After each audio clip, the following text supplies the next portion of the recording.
And today we're going to talk about the Crocodile Blue deck and about combining two of the starter decks together, what cards you want to make sure you know about, and maybe even using the promo or not. I'll see you in the video.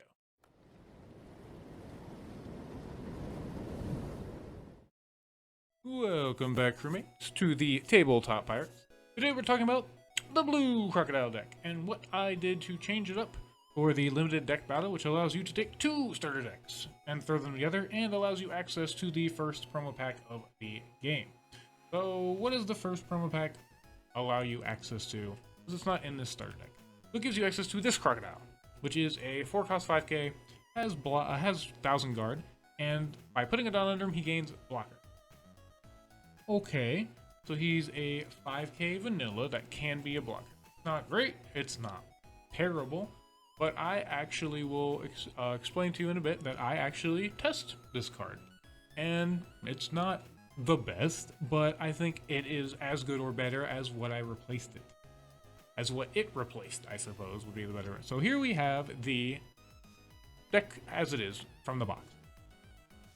So what did I do to change this right away? So the first thing I did was this card, Kuma, completely gone, out of the deck. I despise this card. Every time you draw it, you want to tear your hair out. Well, why? Because it has no guard. So if you want any value whatsoever out of this card, you have to play it. And it's just 3k, and it's a 2-drop, and I mean, it lets you look at the top 3 cards of your deck and rearrange them or put them on the bottom. This card would not be bad if it had guard. But when it's sitting in your hand and not being able to do anything, especially when you need to be able to control your hand, for cards like Love Beam, this card is just not it. So this is the first thing I axed from the deck. The next thing I axed for testing purposes was the super rare Crocodile, unfortunately. I'm really just like on the fence on this card. I just don't really care for it too much. The effect has a lot of potential, but it just doesn't come up as often as you would like it to, unfortunately. Against red, it has value because, you know, the Namis and stuff stay on the board, but against the same matchup in red, they just have Jet Pistol and kill this card. Let's be honest, when it comes to Jet Pistol, there are really 2 targets in this deck. One is Centauro, and the second is this Crocodile. Fortunately, Centauro is a giant Jet Pistol target, so that kind of, you know, takes a little bit of the pressure off this card in general. But yeah, I'm just not a super big fan of it. Definitely still, you know, going around and testing those. But the only card I straight up cut at the moment was this Kuma. Everything else just got ratio changed. So we'll go over to the changed deck. And the first thing you notice is the Crocodile just simply swapped. I swapped it to the promo Crocodile. Now, why did I do that? So, the super rare Crocodile is a 5-drop 6k with blocker. Now, this Crocodile is a 4-drop 5k that can be a blocker by using a Dawn. So, he's technically also a 5-drop. Okay, so why would you not play the 6k that's just a 5-drop also?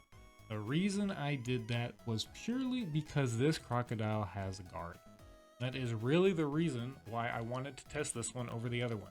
Because this card has the flexibility of just having guard. It's as simple as that. I just really like having my cards have guard on them so that I can use them for other things. And if I need him as a blocker, I can play him. Because the deck already plays 8 blockers. Law and Boa at 4 copies each is 8 blockers, and he just becomes the 9th and 10 blocker if I need it. But if I don't need it, he's guard in hand. And of course Mihawk goes up to 4. He's not only is he the 2k guard, but he's the draw power of the deck. He lets you draw 2 cards and trash 2 cards whenever he attacks. So if you're not getting to where you need, you can play him down. If you're at where you need, he's amazing guard in hand. We upped him up to 4 immediately. Moria is another card you up to 4 immediately because it's fantastic. He's 5k, so he can attack the leader without any investment. He has guard, and he adds any 7 Warlords of the Sea or Thriller Bark Pirate with 4 or less other than himself from the trash to your hand.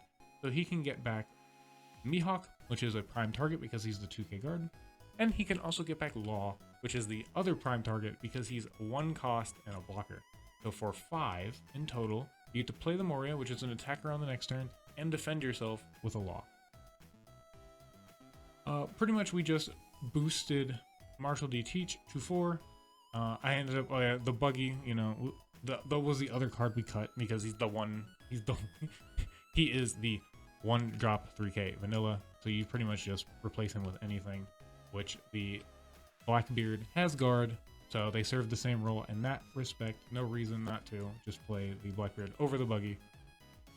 Bo is fantastic. We just play 4 of all the other vanillas just because there's really nothing better to play. And then the main man of the deck, Centauro, which is the card you always want to open and play because that's your advantage engine. Every turn you get to summon this from your deck for 3. And if your opponent can't stop the Centauro, you will overwhelm them with giant robots. That is just going to happen. This is the 6k that just comes out. So one thing you need to worry about is if like you're playing against green, you can play this, you know, early and try and get as much value. But if you're playing against purple or red, I feel like you should hold this card. No, what I mean by holding this card, I should feel like you should hold it until you're at 6 or more Dawn, so that you can play him for 3 and immediately use his effect. Because odds are they're going to be able to remove him before your following turn. So you don't want to play him on 3 necessarily because of that, you know, that threat that they have. So red can jet pistol him for 4, and purple can kill this with any removal in their deck. Who's Who, King, Draco Bomber, and Kaido remove this. Now you don't need to worry about Kaido so early in the game, but Who's an immediately threat, and it doesn't take long for King to come out. Let's be honest, especially if they get the Onigashima on turn 2, they're at 6 on turn 3. So that's just how it's going to be. So holding the Centauro against the red and the purple matchup, you know, it's up to you in the end, but that's how I like to play the Centauro, just so I can get that immediately, you know, the +1 Pacifista out of the deck, just so I can get some value immediately, and then if he dies, at least I got something out of it. We bumped up the level of beam to 4 simply by taking the Paw Pack Cannon down to 2, so we just swapped 2 events for 2 events, because this is the all-around better card. It's just more flexible, because it's just 4k, and then you can draw a card. A lot of hand control involving this card. You always want to be able to draw the card, obviously, so just plan accordingly. It does take a little foresight to do that, but you do get very well rewarded for playing a card to give you 4k and then immediately replacing that card. Makes you very tanky. The Sables, you know, we kept that at 4. It's fantastic. It allows you to do Sables and do Crocodile's effect, which is also Sables. So two bounces one turn can really set your opponent back. And the Paw Pack Cannon at 2, because it's still a decent card, but it's not something I just want to see a lot of.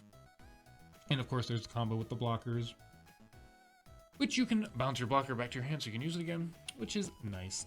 But your main attack, ironically, is this Centauro because it summons this army of robots. I'm considering bumping up the Doflamingo because his effect is good, but he's a 7k. He's the strongest guy in your deck, and he just applies a lot of pressure. I don't know what I would take out at the moment, because, you know, that's adding another card that doesn't have guard. I might take out an event for this, actually, because they also don't have guard. I wouldn't take out a Love Beam because that is guard, but I'm considering like Paw Pack Cannon or a Sables for the Dofi. 100%, that could be a thing.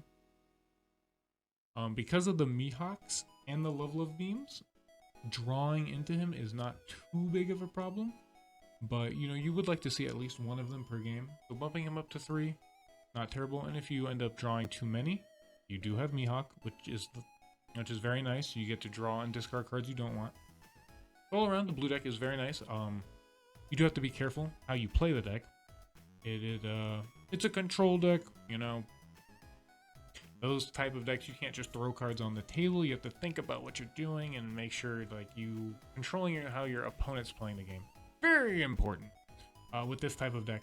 But as long as you're on top of that kind of thing, it's a very skillful and rewarding deck for those of you that want to take the time to learn how to play the deck. It's kind of where blue is. If you like this video, go ahead and give a Desert Espada to the sub button. If you made it to the end of the video, thank you so much for watching, And I will see you in the next little deck review. And see you there. Thank you.